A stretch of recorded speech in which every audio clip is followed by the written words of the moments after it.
السلام عليكم ورحمة الله وبركاته. هل يمكنكم أن تحولوا السكر إلى فحم؟ إن كنتم لا تستطيعون فعل ذلك فتعالوا أعلمكم كيف تفعلونه. دعونا نعرف أولا المواد والأدوات اللازمة لإجراء هذه التجربة العجيبة. سنحتاج مادتين فقط، وهما السكر وحمض الكبريتيك المركز.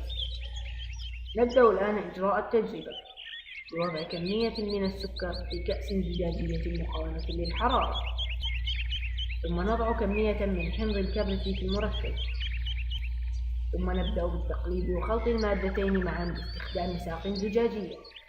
مشاهدات التجربة.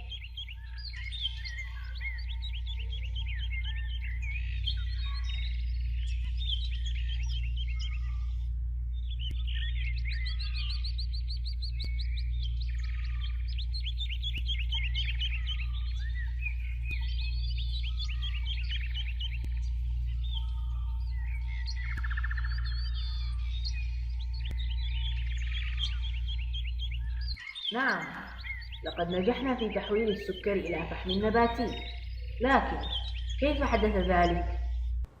السكر يتكون من 3 عناصر، وهي الهيدروجين والأكسجين والكربون، وعند إضافة حمض الكبريتيك إلى السكر يقوم الحمض بنزع عنصري الهيدروجين والأكسجين من السكر في صورة بخار ماء، ويتبقى عنصر الكربون باللون الأسود ويسمى أيضا الفحم النباتي.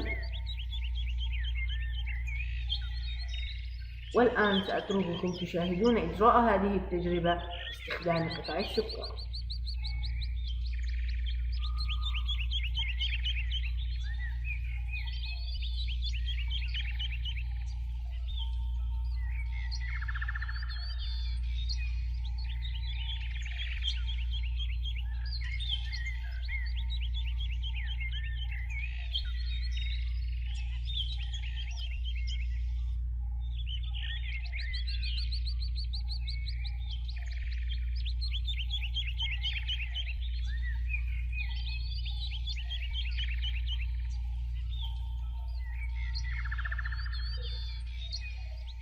مع تحيات إخوانكم في الجماعة النادي العلمي والترجمة العلمية بمدرسة الهداية الأهلية بالدمام.